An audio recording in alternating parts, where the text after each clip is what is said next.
What's going on, folks?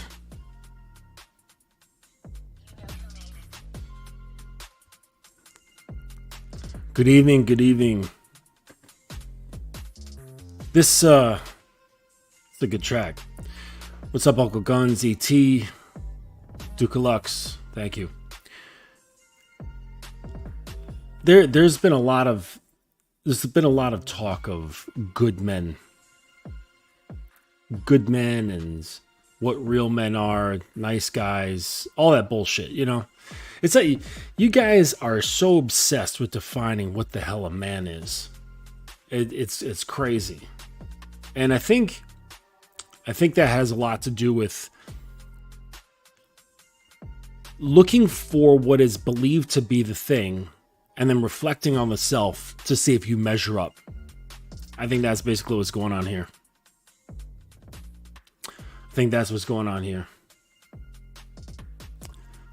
But yeah, so we're going to get into that this evening and break this down and show you that good men just don't exist. It's not a real thing. But let's drop this intro. Welcome to the Dominance Academy, where we specialize in revitalizing manhood and leadership.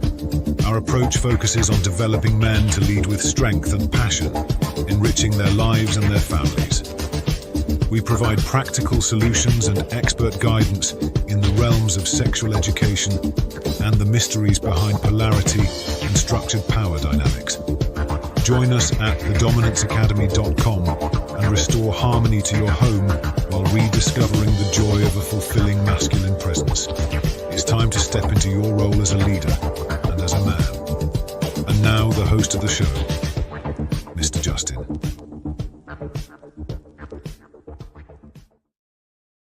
All right. Had a good weekend. I hope you guys did too. Had a really good weekend. Got out of the city, took the lady into the woods, did some hiking, some waterfalls, nature. You know, it's always good to, if you live in an urban environment, it's really important to reconnect with nature. It recharges you and certainly allows you to, I think there's something to be said about seeing far. You know, because when you're in a city environment, it's like your vision can only go so far before it hits something.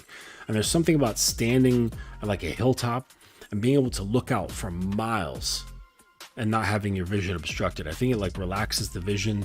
I think it's good for you. But anyways, had a great time. And finally got my bike back out of the shop, so I'm doing some good riding. It's always good. And as they say, you'll never see a motorcycle outside of a therapist's office. So, are you a nice man or a good man? And you guys know full well, there's a lot of nice men out there. There's a shit ton of nice men out there. There are pant loads, there are boatloads of nice men. And but there's differences. There's differences. And so nice men, or otherwise known as simps or nice guy syndrome dudes, they're often very polite, usually very agreeable, well-mannered, maybe sometimes a little shy, and they avoid confrontation like it's the plague. And often they go out of their way to please others. Like I said, they avoid conflicts, and they usually maintain a pleasant demeanor. Unfortunately, his actions may be secretly self-centered. This is the funny thing about nice guys or nice men, is that they're actually really, really self-centered. You think that like these simps and these incels and these dudes with nice guy syndrome, that they're very giving. Like they don't, they seem to not center themselves, but they actually do.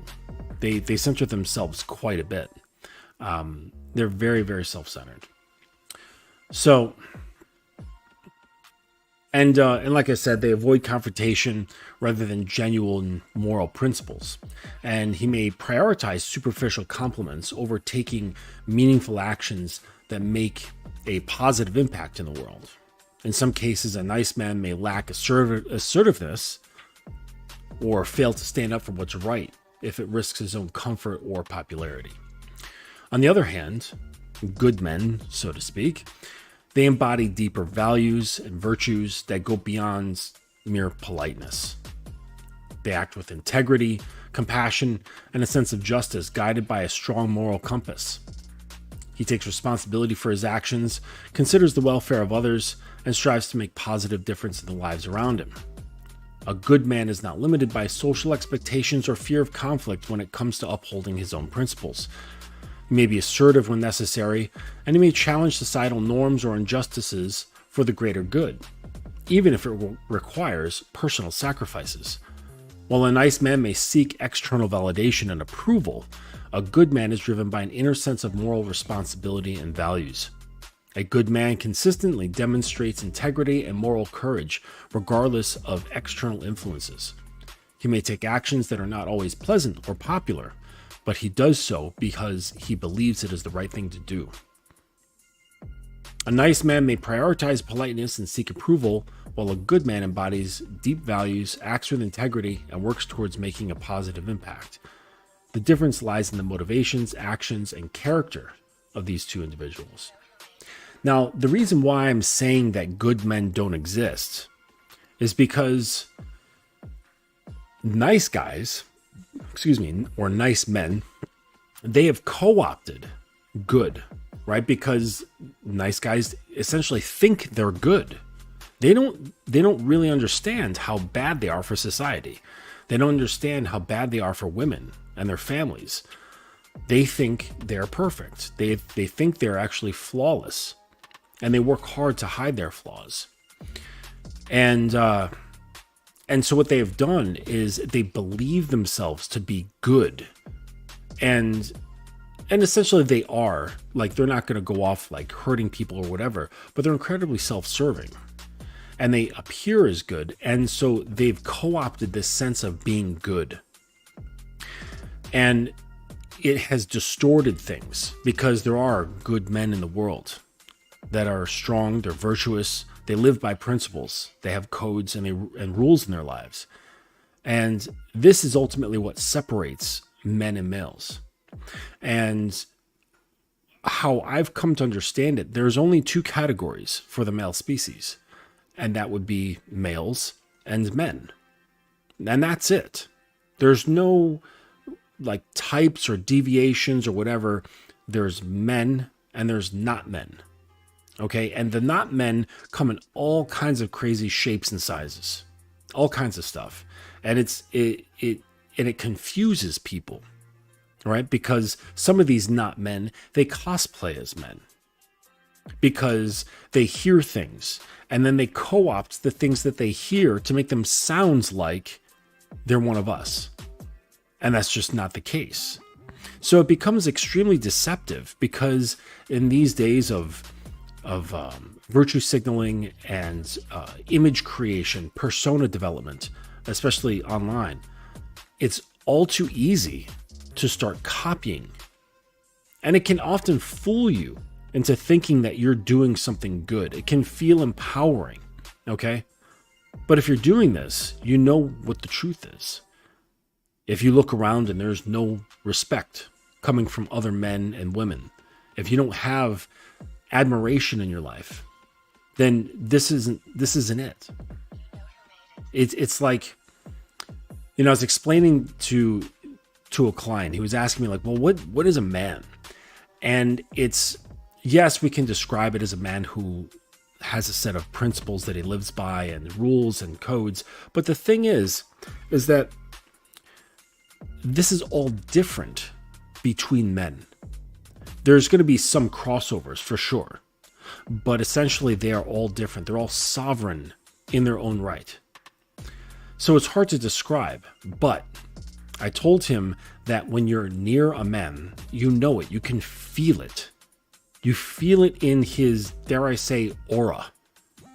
You can feel it in his presence. And it's a sense of groundedness that he is just extremely comfortable wherever he is, because wherever he is there. The he is there. So this doesn't change regardless of the environment or the company he is with. And this is ultimately what can be sensed. It's this overarching sense of comfort and relaxation. And this is really a determining factor. And so it's easy for a lot of you guys to copy what men are saying and what men are doing and how they're showing up in such a way that it could be essentially believable by others, right? It's passable, as they say. And, like when say like a guy is dressing in drag or something like that, and a woman looks to him and says, "Oh, you're passable." Yeah, you're a passable female, right? But everybody knows. It's like, yeah, that's a dude. It's kind of like that. And the thing is, when these cosplayers get around men, they do one of two things. One, they try to showboat. They try to show off because they feel the need to show to the other men that they are part of that tribe. Or they might feel what I'm talking about, the presence of men, and then shrink back. And they'll shrink into their shell. And then they know they're not it.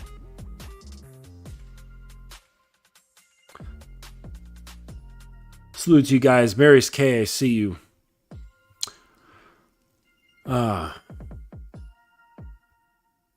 Yes. Yes. Yep. It's just a lot of buildings here, man. A lot of buildings. E.T., thank you for the question. What have I been doing wrong? When I approach women, I get to the point on what I want, which is sex. Wait, what? When I approach women, I get to the point. Oh, you get right to the point of what you want. Yeah. So basically, what that does, see, women know that that men want sex, and when you come over and say, "Hey, I want some sex. Can I have some sex, please?" Reminds me of Oliver Twist. I don't know if you guys seen that old movie. It's like an old musical. This this British. Yeah, I don't know. I can't remember the time period, but it's a long time ago. And this little boy, he was like homeless, or he's like a slave or something like that, and he wants more food, and he's got his bowl up to the the master of the home or the slave driver or whatever. I can't remember the scene. And he's like, "Please, sir, may I have some more?" And he's just like begging for it. And it's funny that they bring this up. I was telling this to a new client today, and this guy is just really, really into pussy. he really likes having sex. And I said, "Well, what's your motivation? Like, what do you want to do?" And he's like, "I want to get better at getting women to give me sex." And I told him, "Well, you're essentially a drug addict, man." Right? Yes, I know what you're saying, but you're still asking because you can't take it from them, right?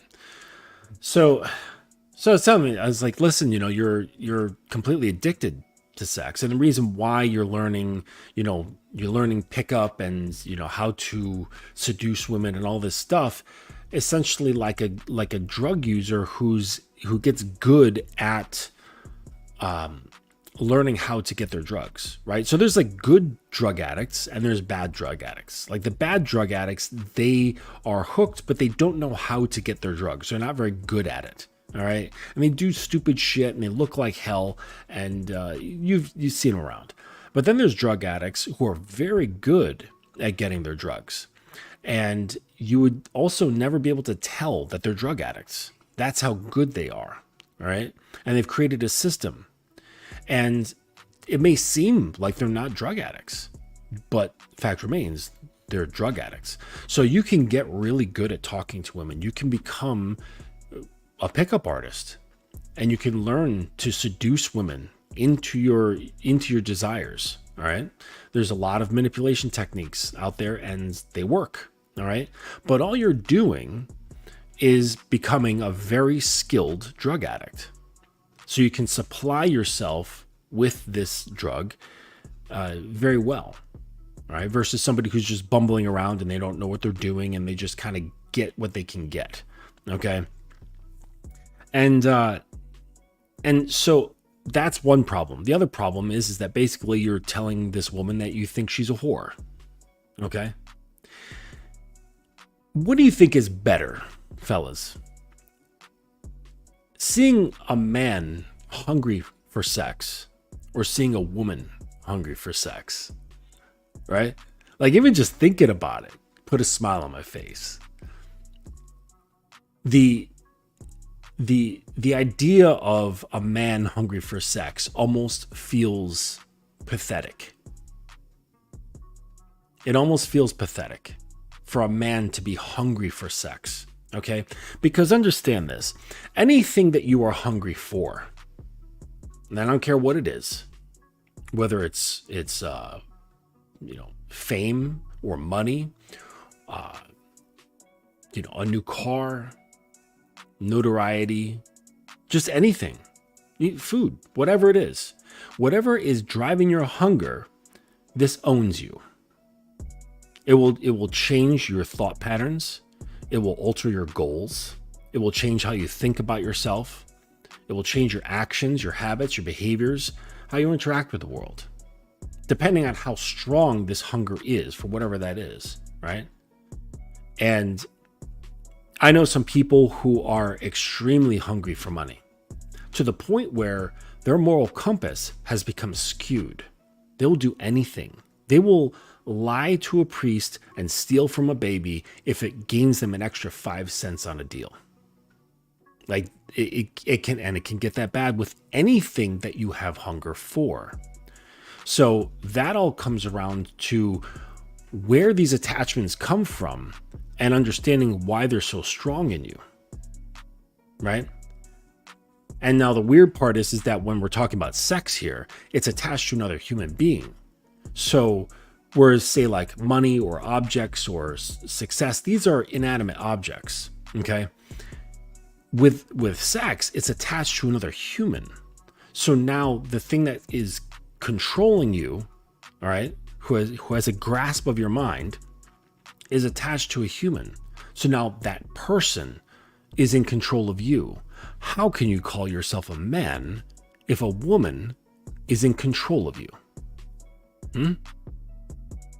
How?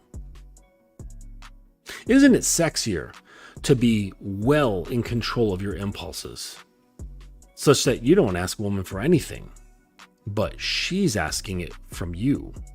She's asking for your time, for your attention, for your love, for your sex, for your influence, for your leadership. Doesn't that sound sexier than you saying you want to go hook up? Like this, that's just crazy. It's better when she's champing at the bit or she's panting for it. Of course, not literally, but emotionally, psychologically, she's panting for it. And you're sitting back going, no, I'm going to have to think about that. I'm not decided yet. Let's take our time for a minute. Like, that's so much better. That is so much better. Okay. Now here's the thing. When it comes to strong desire, there's only one seat, right? There's only one position available. So either you're sitting in it or she is. And if you quickly rush to that seat, like you're playing musical chairs, where's she got to go? She's standing, you're sitting, and you're now figuring out a way to make her want you. That's tough. So now you've got to rely on other things, right? Such as, learning some charm, or relying on getting a Rolex or fashion or whatever it is, okay? Whatever it is outside of you that you need to now beef up because your moral compass is shit. Your values are shit. You have no principles that you live by. Because if you go to these men that I'm talking about, right? Men with a capital M, and you ask them, what are your principles? What are the codes that you live by? Guaranteed, there's nothing in there about women or pussy. Nothing. See, this is how you can also tell the difference, right? Because you guys will say, oh yeah, I'm a man, right? I have principles. Okay. So if pussy isn't on your list of principles, why do you make it so important? Why does it govern your choices? Why does it alter your mind? Why does it distract you? Something so basic, right? I mean, literally, it's a little wet hole the size of a quarter. Why is something so basic able to control you? I mean, I'm talking like you could probably lift a good amount of weight, right? You could probably possibly hold your own in a fight, possibly kill somebody if you needed to, defend loved ones, climb a tree, jump out of a plane, wrestle an animal if you had to. Like, you could probably handle some pretty dangerous and intense shit. Yet this little thing, this soft little thing, comes bouncing by and it just completely drags you. How? And you call yourself a man. Something so feeble, so soft, and so small. Just like a little baby chick. And you are completely entranced and moved by this little thing. Yet you still call yourself a good man. No, you're weak. You're weak. Being drawn by impulses is weakness. It's not choice. If I could see your browser history, I'd know that it's not choice.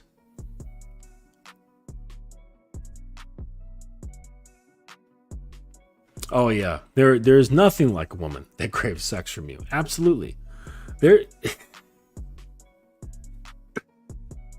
Like, you guys don't.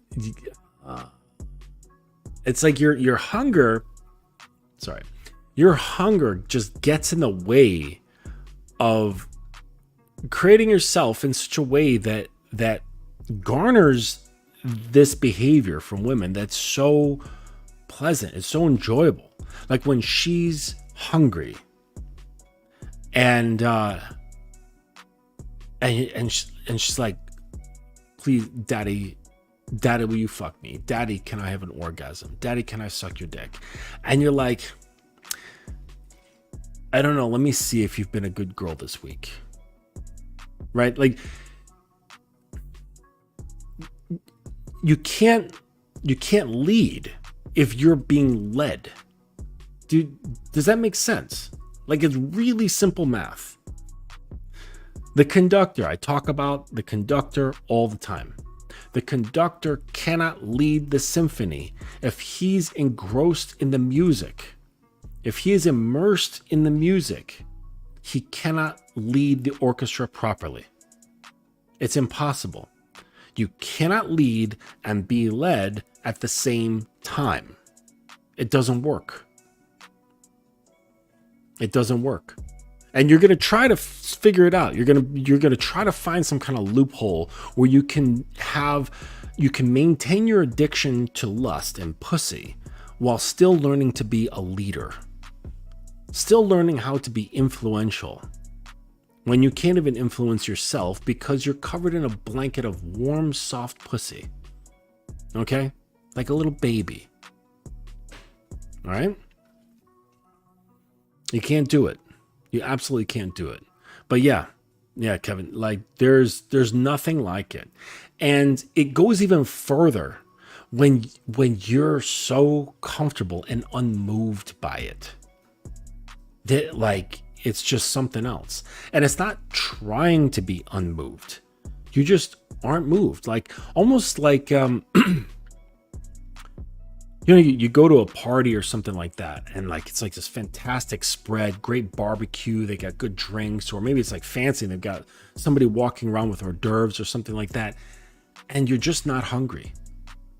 You're not resisting the food, right? You're just not hungry. You can appreciate it. It's like, oh yeah, it's a beautiful spread, you know? Like, that's great. I can have appreciation for the skill in the production here. But it's not moving you to eat. He's like, I'm good. All right. There's a huge difference in that, right? Because it's not about resistance, because when you resist, you're actually strengthening the thing. Like, I think that's just basic physics, right? I think that's the way it works. Like, the more you push on something, the more it pushes back.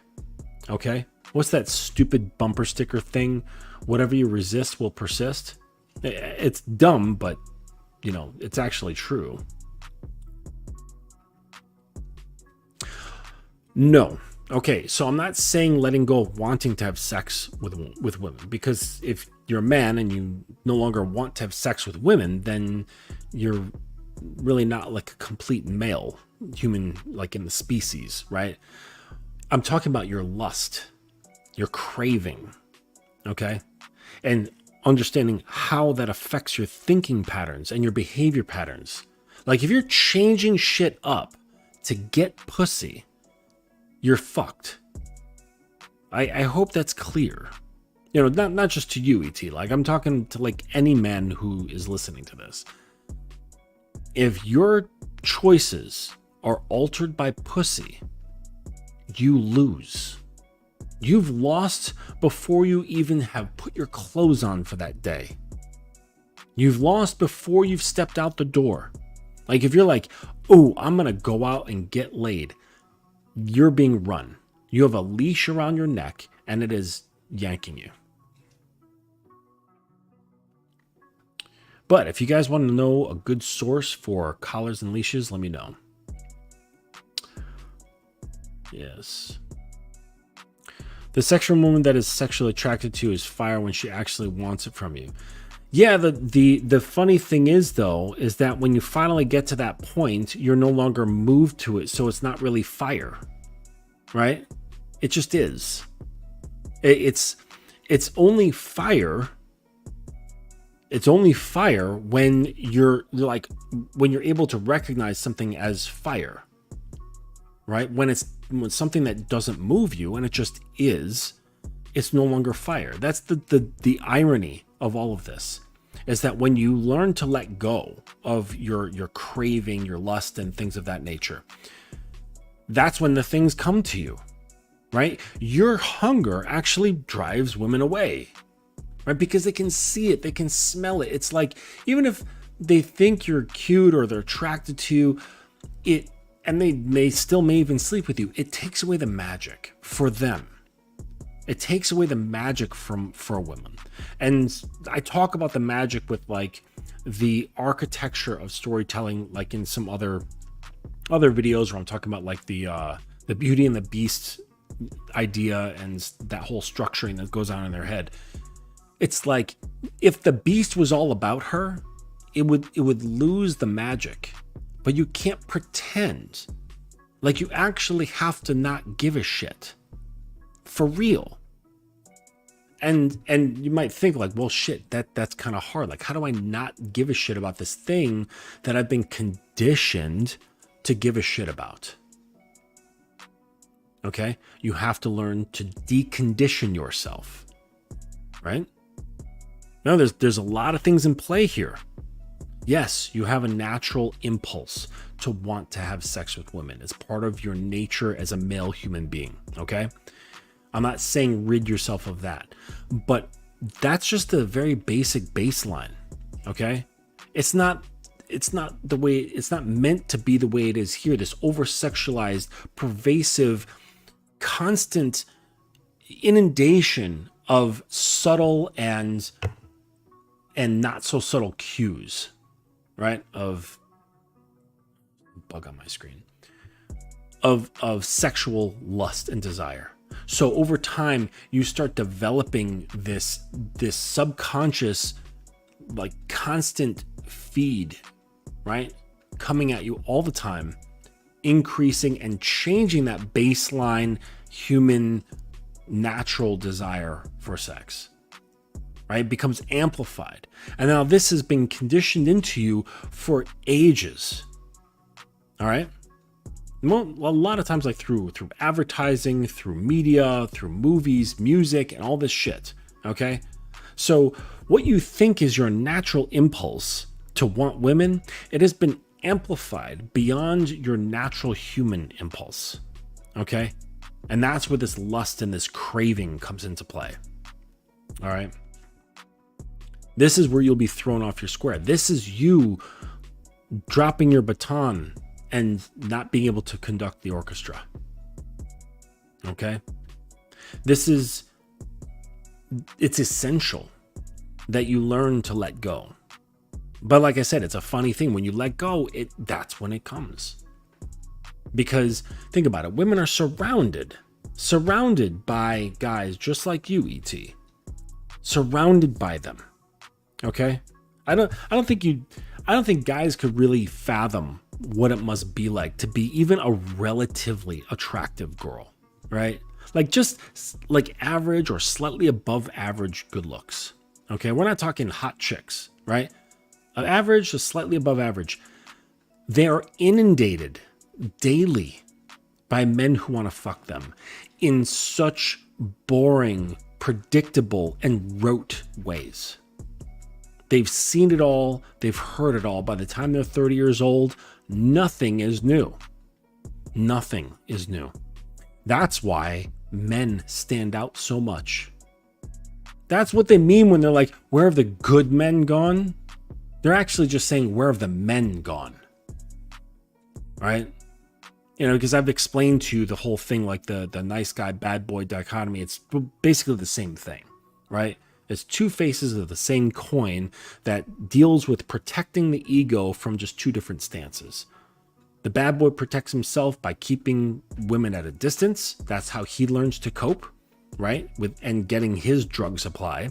And then the nice guy learned how to cope by avoiding conflict and seeking validation, right? So they're both trying to feed the ego how they learned, right? And whatever happens early in their lives that caused this sort of schism in their psyche that required them to create these copes.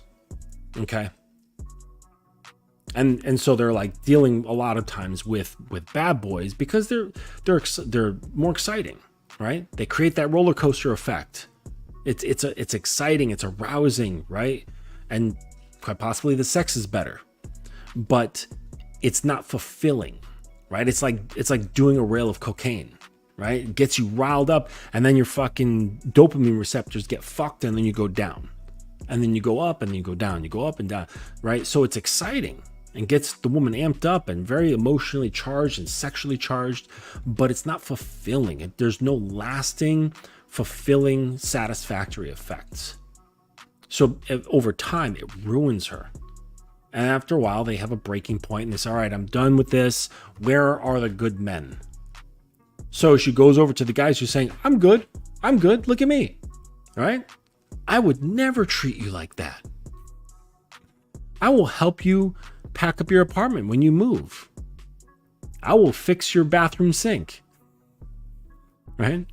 I know of a guy, young guy, and he did just that. Like he like fixed up this girl's apartment, you know, like she moved to his area or his city.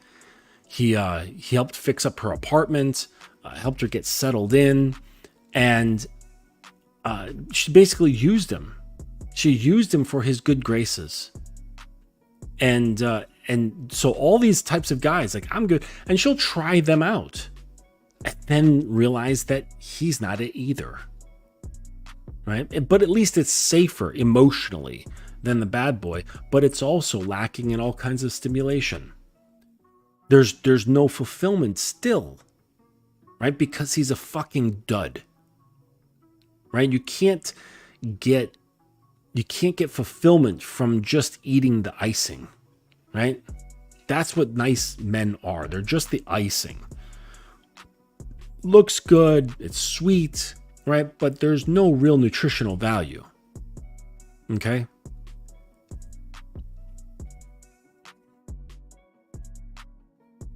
Is that how Max play the game? Don't ask for pussy, let the woman ask for it. Well, oh, Daniel, you're just, you're all over the place, man. You know what, Daniel? Go seek your spiritual path. That's what you need. You don't need pussy. You don't need to figure out how to get pussy. You need to figure out how to get yourself. But, do you, man. Scott, you always got to love yourself more than your desires, I guess. What do you mean you guess? If not, no one around you can benefit from it. Just my thoughts, right or wrong. I would love more insight on them. Yeah. The thing is, though, is that a lot of guys don't know how to love themselves, because if you are plagued with the nice guy syndrome, what you think is loving yourself is actually feeding that little demon. Okay? When you have nice guy syndrome, when your psyche has been skewed in this way, where you're blowing smoke up your own ass, telling you you're such a good guy, this will also change your behaviors. It'll change your choices because your beliefs are all messed up about yourself. So this isn't directed at you, Scott. This is just, anybody.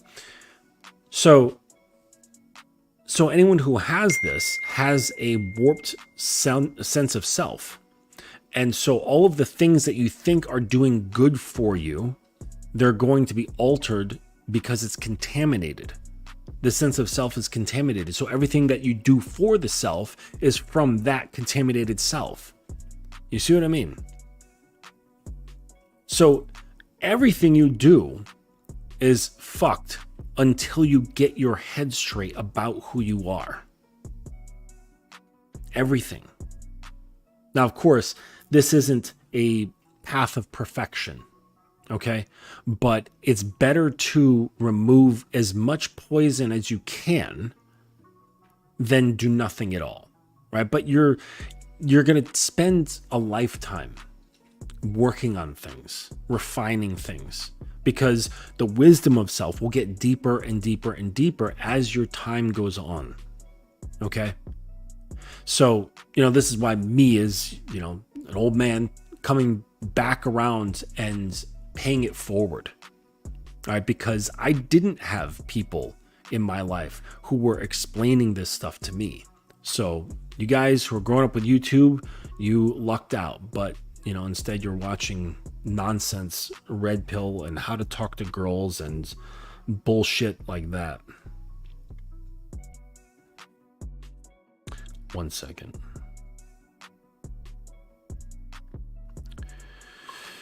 All right. Just saying good night to the kitten. Yeah. So it's interesting. It's like, oh God, do I consider myself a Mac? Daniel, fuck me.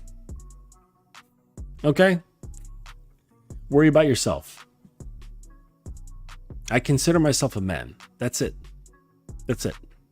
See, there's no deviations. It's men or not men. That's it. There's no categories, all this shit. Like, that's all it is. Because there's Macs who are men, and there are Macs who are not men. You see how it always comes down to the fundamentals. How it gets decorated and colored and how it shows up in the world, it doesn't matter. Right? There's going to be a lot of variables, but at the very foundational level, it's just men and not men. That's it. Or was I? Yeah. Okay. Yes. Is game everything or not? No, you are everything. That's really what it comes down to. Oh my gosh. Yep. Yeah. Oh yeah, so I was talking about that. I got a little sidetracked. So I was just thinking, like, you guys just have no idea what it's like. Like, I think that would be a really interesting experiment. Somehow like put your consciousness inside the head of, or inside the body of like an, relatively good looking girl. And I think guys would lose their fucking mind. I don't think you'd be able to process the amount of attention.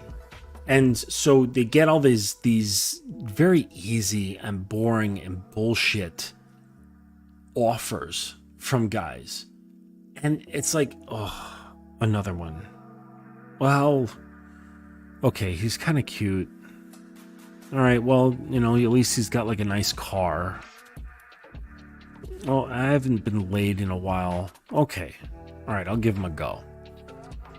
Right? Like, that's not powerful lust. That's not powerful lust. This is, you know, and ultimately, this is what you want to experience. But like I said, once you do, you really don't give a shit anyways. What can you do to let go of your impulses? Well, this is a good question because it's thick. It's thick. So you need to understand where your impulses come from. Now, it's not, like I said, the foundational impulse is normal. It's a part of being a normal human being, right? That's fine. But the steroided version of it, the level of intensity, this is where you really need to look. And you need to look at, why is it that you want it so much? What does it supply you with such that you want it so much? Right? So like this guy who started working with me, today was his first call, and the guy was telling about who was very much hungry for sex, and you know what he you know how important it was to him. And he even said, I wouldn't mind being an addict if I was good at it. I'm like, holy shit, we've got work to do. Like, he literally said, I wouldn't mind being an addict. And I'm like, bro, that's not what this is for, right? Like, I know you want women. I know you want pussy. I know you want this in your life. But as long as you have this here, you're never going to be a man. Like I said, you cannot lead if you're being led. So it's first understanding, what is it supplying you with that you need this so much? Where it's literally changing your thought patterns, changing your behavior patterns. Why do you want this so much? Right? So you're going to have to start looking back. Look back at your first sexual experience. All right? Maybe there's some interesting things in there that you need to untangle. All right? Look back at your relationship to your mother. There's definitely some things in there that you need to understand. Because a lot of times, even with bad boys and nice guys, they use sex as a means to validate themselves as men, so they can feel better about who they are, or actually who they think they are, or who they've come to believe that they are. And this is the problem, right? So you've got layers of problems compounding on one another. It's not easy work, right? This is why the work that I do is not instantaneous. It's not like, okay, you work with me and it's like, yeah, we have a few meetings and I get you sorted out and you're good to go. No, I'm sorry, but this sort of thing on average takes at least 6 months. 6 months to a year. Because think about it, if you're like, say, 30 years old, you've got at least, 20 to 25 years of conditioning. And some of it's fine, some of it's useful and whatever, but a lot of it is not. A lot of it works against you, but you don't even know it until you've gotten into enough situations to realize that how you've been moving, how you've been thinking, behaving, and treating yourself has been actually fucking yourself. But it takes a while. It certainly takes a while.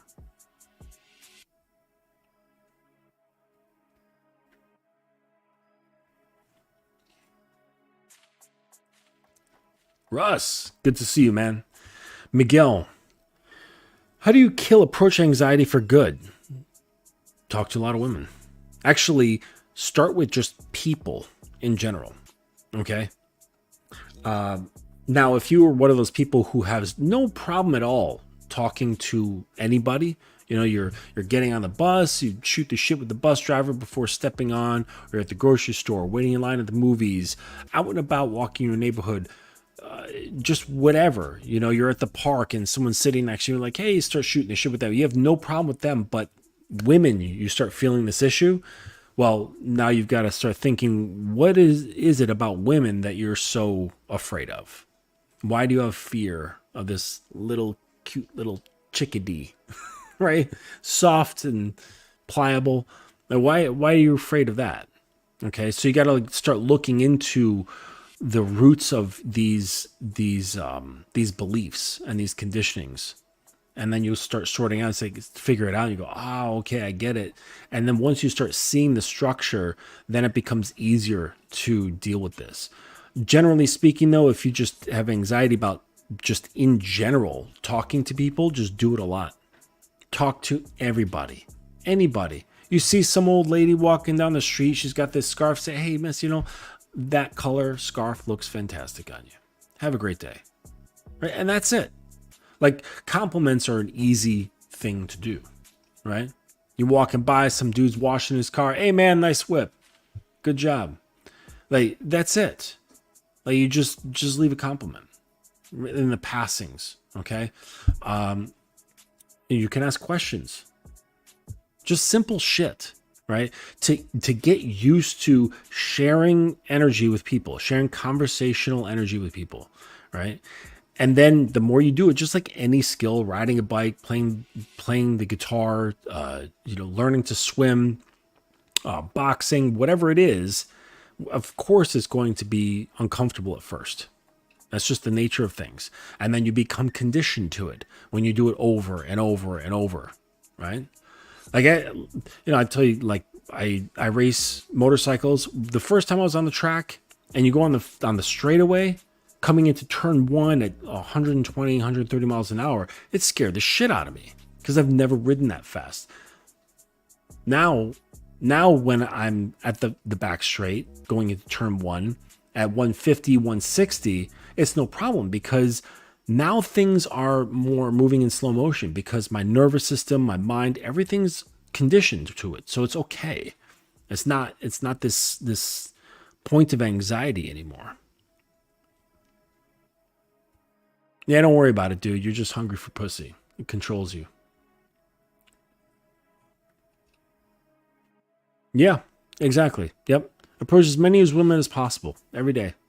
Like, I knew this guy, he's like in this this group that I'm part of. What did it say here? He was out of this boot camp for a friend of mine. He did in 8 days, 240 cold approaches. All right. 21 dates. Then in Warsaw, 170 approaches in 4 days. 2 instant dates in 2 days. Okay. So that's 40 per day. If you count 10 minutes per approach, that's 7 hours of straight approaching women. 7 hours straight. Okay. Like, that's a guy who's saying, fuck my social anxiety. Right? You know, in my mentorship library, I've got a video called Fuck Your Feelings. This is something that is essential. It's essential to your growth, is fucking your feelings. Your feelings will hold you back from yourself, right? Because comfort is lovely, right? Even if you're sitting in a pile of warm shit, you're like, hey, at least it's comfortable here. It's familiar, right? And doing that other thing, going out there, that's cold, that's scary, that's whatever, okay? This is just going to hold you back. Those feelings of anxiety, feelings of fear, feelings of worry, all right? This is just going to ruin you. And it's going to keep ruining you until you just, do as Guns is suggesting here and just get out there, as many as possible. And without any sort of goal except to make yourself comfortable. right? Fuck, like, oh man, this might be an insta date, or this might be this, or this outcome or that outcome. Like, it doesn't matter, right? Consider only the middle is process. And check this out, just a note on process, okay? Just note on process. The men that I know who do really well, and I've known men in business, I've known men in fitness and sports, I've known men in various areas of creativity. The ones that do best, they are aware of their goals, okay? Because obviously all of them want to get better at whatever respective thing they're doing, but that's not their focus. Their focus is the process in the middle between 2 points, between beginning and end, or beginning and milestone. They're focused on process. So if you become process oriented, then you become more successful. Yes, be aware of your goals, because if you don't have a goal, you can't create a process, right? But you're not fixated on the goals, because this is what keeps you going, like in a roller coaster. Oh, this happened, and oh, I didn't get this, I didn't get that, or I got this, I didn't get that. So you're always in this up and down, right? No, this will throw you out. What you got to do is focus on the process of things, okay? The process of things will allow you to figure things out, okay? Like I tell you, when I was teaching illustration, I was showing students some great masterful works of art, and they were like, wow, that's awesome. And then their emotions would get in the way, and it would drive down their confidence, and like, fuck, I'm putting down my brushes, I'm never painting again. And I said, no, pick up your brushes, put on your engineer's hat, fuck your feelings, and look at the paintings and ask yourself how. How did they create the image such that it gave me as a viewer some sort of emotional impact? Get into the process of things, and then eventually you'll start creating outcomes that are worth it. Because if you're working in the process of things, you start doing like process of elimination, you start experimenting, and you start just kind of feeling your way through what works out best for you, what's congruent with who you are. So this all ties in. If you've got nice guy syndrome, your processes are going to be fucking altered by that shit. It's going to be contaminated by it. See? So you actually have to know who you are first. You've stripped yourself of that poisonous little demon that wants validation, and you get to know who you are on a fundamental level. Know what you believe in, what you stand on, why you're here. Then the things that you choose to do, then put your attention on the process of those things. Now it's clean. This all sounds good, right? Now watch this. Fuck all that and just go get pussy. Doesn't that sound ridiculous? Like, all that shit that I just explained sounds fucking cool. You're like, yeah, man. Process. And I'm like, no. Just go get some pussy. Get more pussy. Pussy. Stuff your face in some pussy. Go dip your dick in some pussy. You don't need any of that. You don't need to be a man. Just go get some pussy.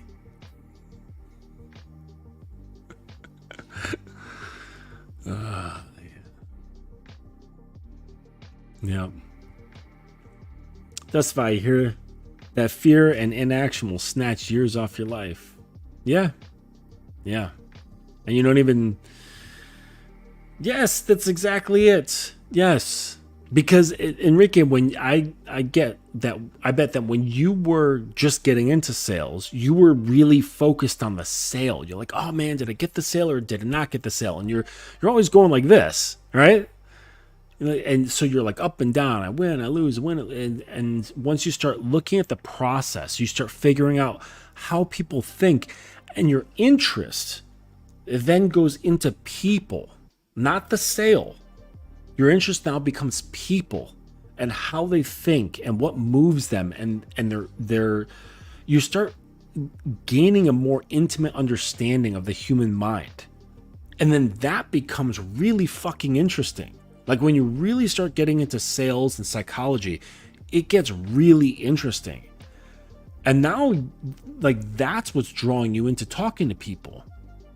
And now you start learning how to like maneuver conversations and getting to understand their pain points and their desires and all this stuff. And it's like, yeah, I want to get the sales, but that's no longer pulling you. And yet when you're more process oriented, you start making better sales. It's a weird thing. It's very much like all of this. Dan was asking, like, is game everything? I could say that, yes, but in all truth, game is not my word, right? And I understand, but I'm not comfortable co-opting it, right? But it's like when you get it, you get it, and that's all I can say. When you get it, you get it, and it's like, I don't know, just things make sense.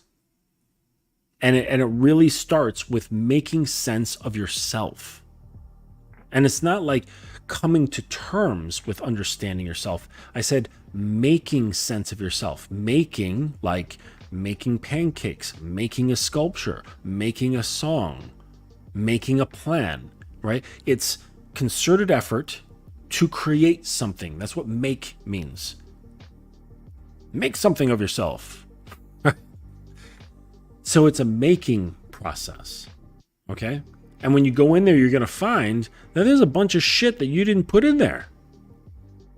There's a bunch of beliefs about yourself that you didn't come up with. And you're like, who the fuck put this in here? And you'll be surprised. A good telltale sign is get into the habit of paying attention to your inner dialogue. I don't even have an inner dialogue anymore. I do not talk to myself. I don't hear a voice. Okay? But for those of you, I know there's a lot of guys who do, right? I know there's a lot of guys who have an internal dialogue. Pay attention to how poorly you talk to yourself. And guys come to me all the time. Like the guys that I work with, they all have a shit inner dialogue. They're always crapping on themselves. They're always cutting themselves down, always disrespecting themselves. And like this one guy, it even got to the point of physical violence.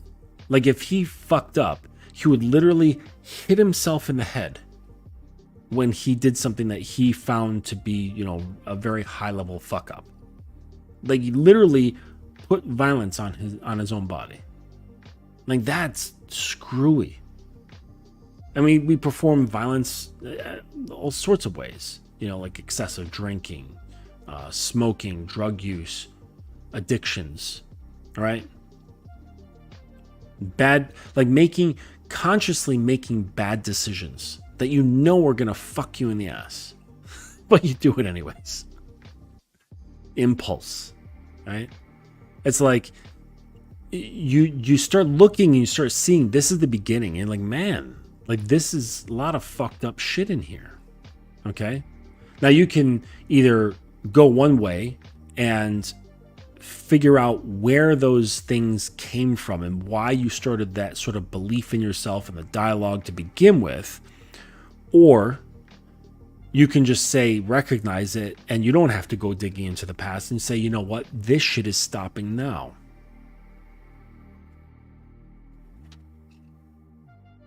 This is stopping now. So it's kind of like playing whack-a-mole.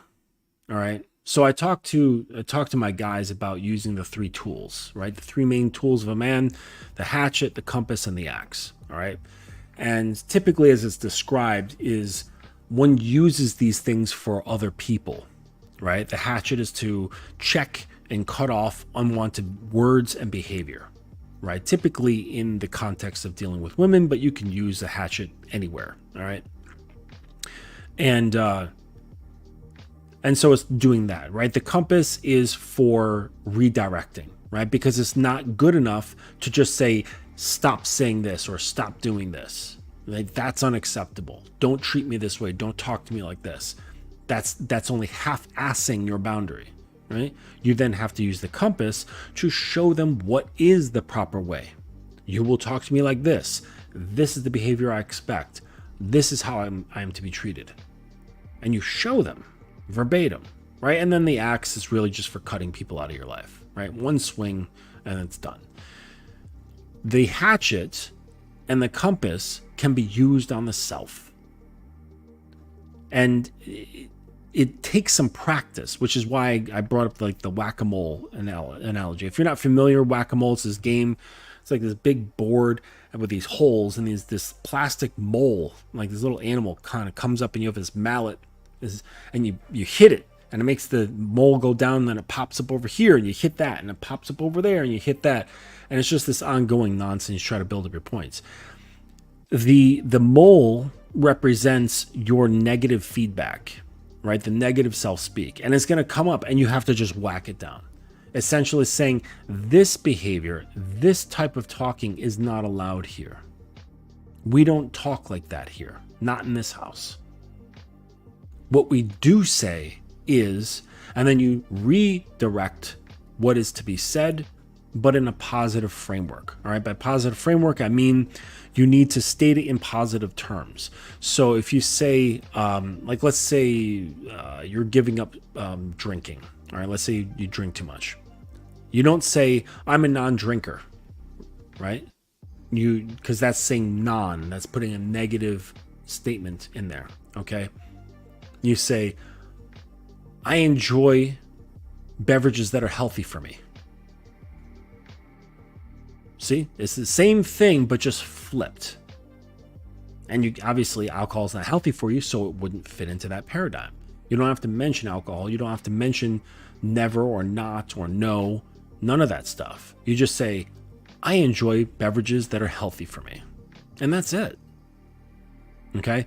So the beginnings of the pathways is recognition, awareness, and acknowledgement of seeing how you talk to yourself, how you treat yourself.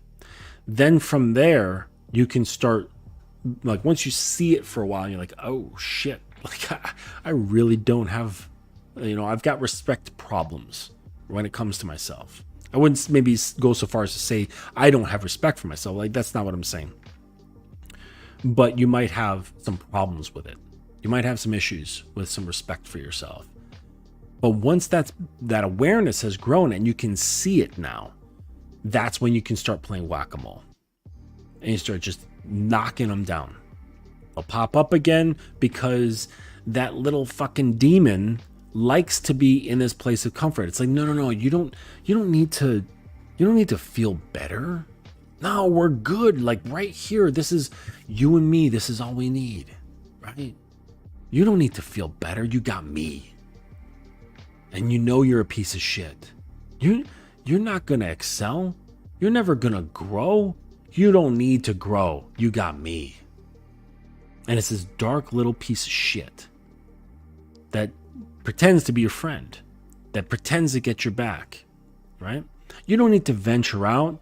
You don't need that kind of risk to your emotions. None of that. No, that's scary. Stay at home, right? Go find something new to watch on Netflix. Go download a new game for the PS5. You're good. You're good. Right? Just let's be here, comfortable in our darkness. Like that, you have to knock that out. And it's not going to be like a one and done. You have to force yourself. You have to exert will on yourself consistently in order for these things to change. Take harness of your mind. It's yours, isn't it?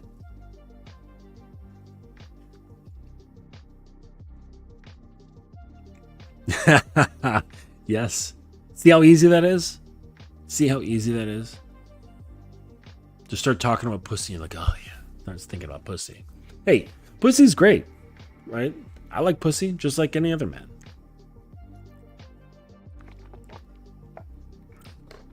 But that shit will never control me. No way.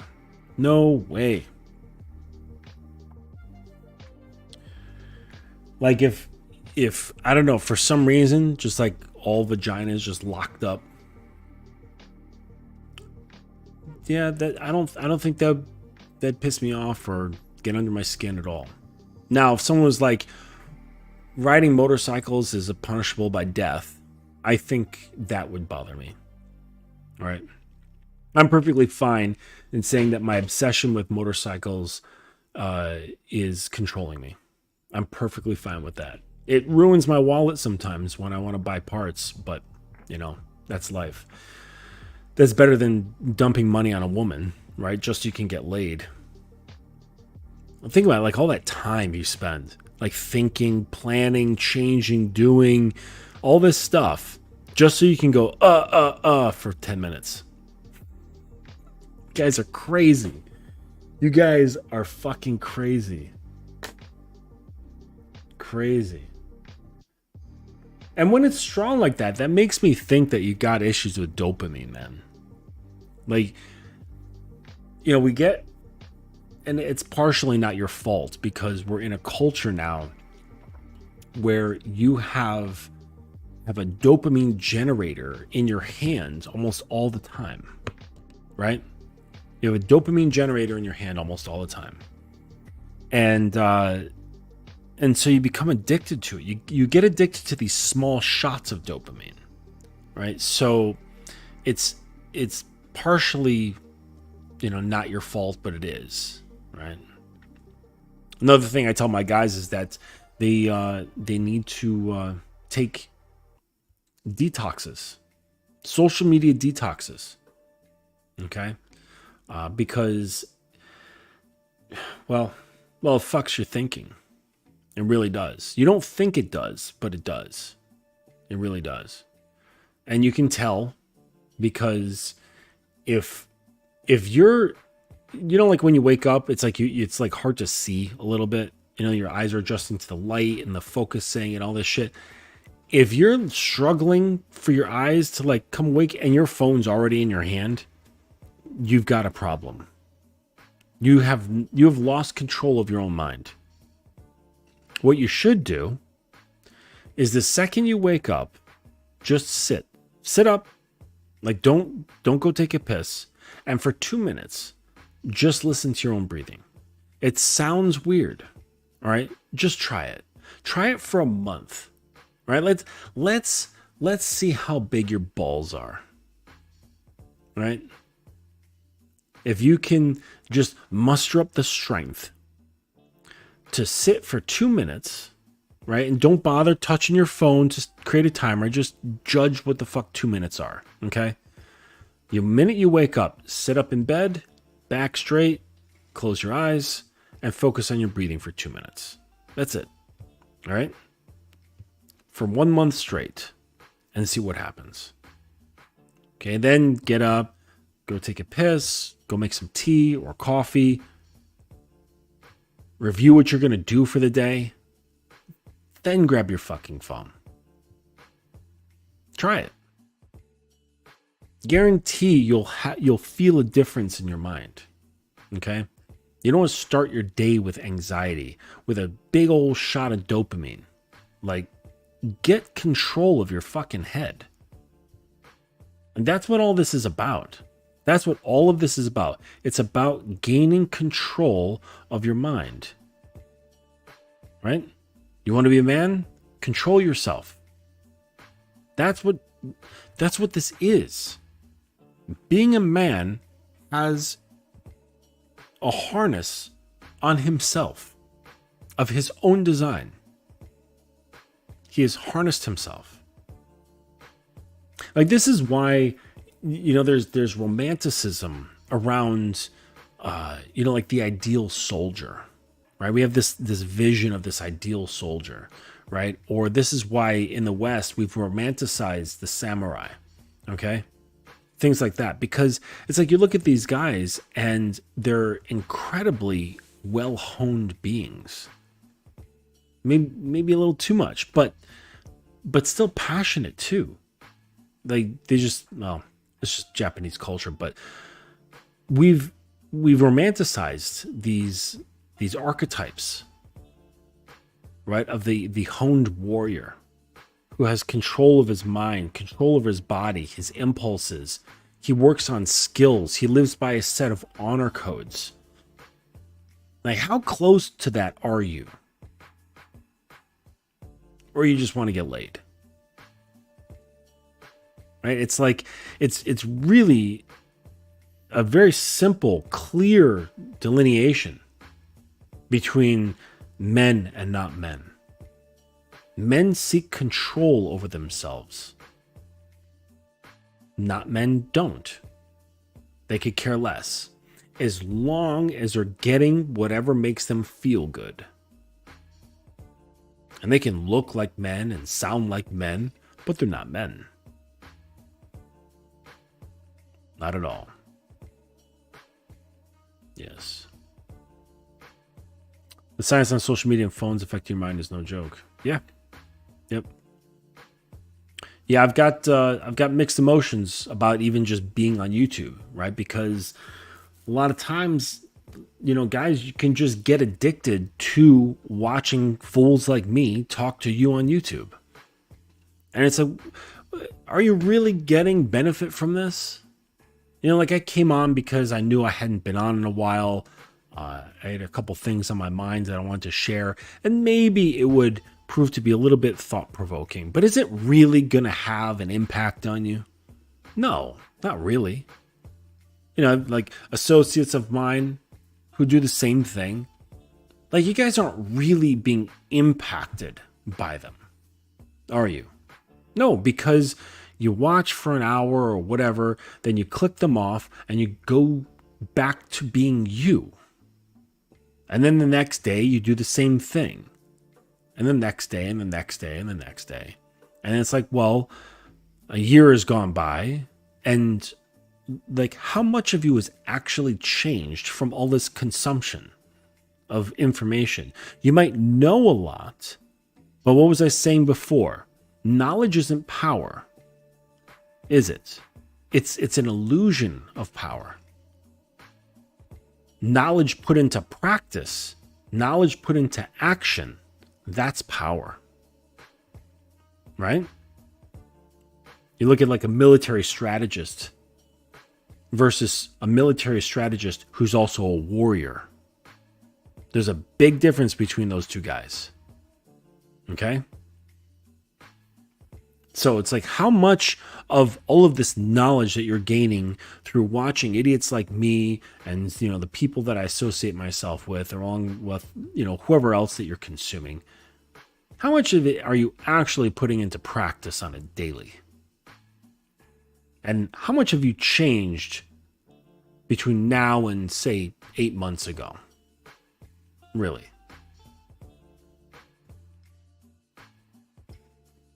So it's all habit. It's like, well, where are your habits? You go, how do you start the process of loving myself? Dealt with many years of low self-esteem.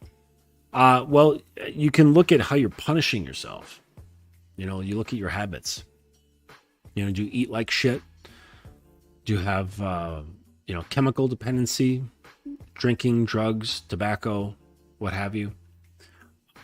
Porn, any sort of addiction. Sugar is a big one because it's so easily accessible and it's very acceptable. Okay. How's your internal dialogue? How do you talk to yourself? Right. So it's like, what is it in your life that you're allowing to happen, that you're condoning, which is driving down your sense of self-worth? That's proving to you something you believe, right? Because if you didn't believe that, you wouldn't be doing the things, right? So then you call into question, well, where did you get those beliefs from? Where did you start? Where did you learn to look down upon yourself? And then learn how to fill yourself up with self. It's not a bad thing to be full of yourself. People question that all the time. They're like, oh man, like, don't be full of yourself. It's bad to be full of yourself. Why? So am I supposed to be empty? Well, that's weird. I'm not like a fucking Buddhist monk, right? Am I supposed to be full of somebody else? I don't get it. So yeah, I'm going to be full of myself. I'm going to be full of self. Then it's like you're at 100. And if, say, a woman gives you love on top of that, now you're at like 120%. And if she ends up leaving or you have to dismiss her, you're still at 100. There's no loss. But when you guys are at, say 45% of self-love, then when she comes in and gives you the rest to fill up your cup, now if she goes or she needs to be dismissed, boom, you feel this significant loss because you were using her to feel better about you, to feel better about yourself. That's why the loss hurts so much. Okay? Yeah. So if you have any other questions, pop them in the chat. I appreciate you guys hanging out with me on the live on this nice Monday evening. Yep, ask your questions. I'm going to be wrapping this up pretty soon. I don't like to go longer than an hour very much. I start just repeating myself. Because it's like a lot of this shit is really simple. It's like really basic. The only thing that makes it not basic is the putting it into practice. Right? And that's where you need the most help. That's why, just a shameless plug here. That's why having a coach is so beneficial. Because it's one thing to get some inspiration. And it's another to have somebody there who's checking you, who's keeping you accountable. So you don't waste your time, waste my time, and waste your money, right? But coaching is absolutely not necessary, right? If you are able to pull yourself up by your own bootstraps, as Alan Watts said, then do so. But if you can do that, then you wouldn't be here, right? You'd be busy pulling yourself up by your own bootstraps, and you would be wasting your time listening to an idiot like me, right? Yes. Daniel, the Pussy King. Are our own I amness just an illusion, or is it really who we are? No, it's who you make it to be, right? The mind is really flexible with the right kind of conditioning. It's been done. There's like CIA projects where they basically rewrite a person's persona. They like sleeper agents and shit like that. Like that's real, okay? Where they rewrite someone's personality. So, and when you were born, there might have been some traits that were inherent to your DNA and things of that nature, but your personality as you know it, that's largely been conditioned. I would say the majority of what you call self right now is a collection of conditions and influences. It would be very cruel, but it would be very interesting to take somebody from birth and raise them in just like a blank room with very little stimuli, right? You teach them language basics, mathematics, communication, stuff like that, but like nothing of culture. Whoever's with them is as bland as possible. I wonder how their sense of self would be without having influence from parents, religion, culture, media, politics, like all that stuff, right? Like, their soft little prepubescent mind is forming. I wonder how that would be. And I'm sure there's been some attempts at this experiment in places that have very low moral compass. But to answer your question, your own sense of self is an illusion. But people will say, oh, that's bullshit, or oh, that sounds bad. But you can look at it at the same phrase, but in a different way. So you say, come to terms with that, and you could say, wow, my sense of self is an illusion. Or you flip it and you're like, hey, my sense of self is an illusion. So that lifts a weight. And it also leaves the impression that you can make it into something. You can change your sense of self. You can change your self-concept, right? Like identity and self is just a concept. It's a concept that you learned over time. So if you can learn it over time, I mean the majority of it, then you can unlearn things and learn other things. Why not? I mean, if it can happen inadvertently, why can't it happen through will? I don't see why not. Yep. I'm down. Actually, listening to you and other coaches have opened my eyes to a lot of things that have been sleepwalking through life. Well, it's not sleepwalking through life. I mean, because life is always just happening. You're sleepwalking through yourself. Right? And and that's really what it's all about. That's really what it's all about. Yes. Hey, I appreciate that, Guns. Yeah, 1,000 subs. I'm not really all up on the subs thing. I'm learning that I do enjoy this. I enjoy just getting out and talking, and kind of frees up some of the stuff that's been in my mind. But it's really not the greatest pathway to business. I've learned other pathways. I think like marketing, like social media marketing, is dead, and it's gone back to just old school networking. And in the past couple of months, that has worked out for me tremendously, much better than social media marketing. But it's fun, right? It's enjoyable getting out here and doing this thing. So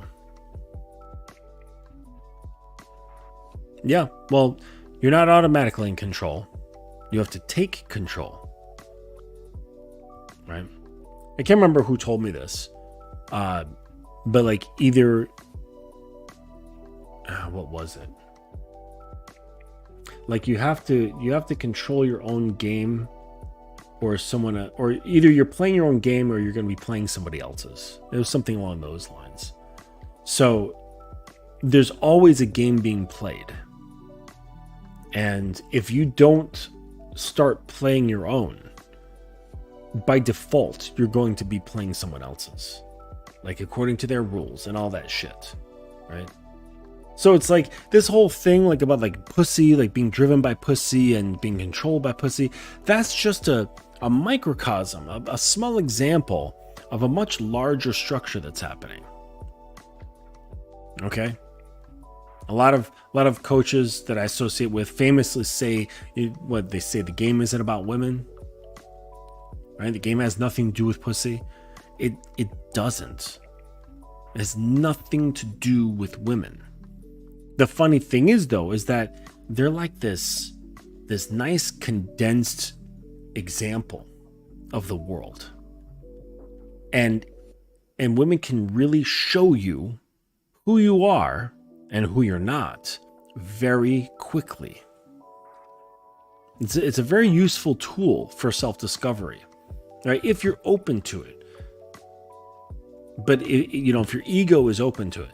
But if you're defensive, if your ego is defensive and your feelings get in there and you get all wrapped up in the bullshit that can happen between a man and a woman, you've missed fantastic opportunities for seeing yourself for what you really are. Because it will show you. It will absolutely show you. And it's very fast, very effective. And you'll learn. Well, hopefully you'll learn. So, yes. Yep. Yes. Daniel, you are the Pussy King. Yeah. All right. Well, I'm gonna head on out of here. I've got some episodes of The Boys to catch up on.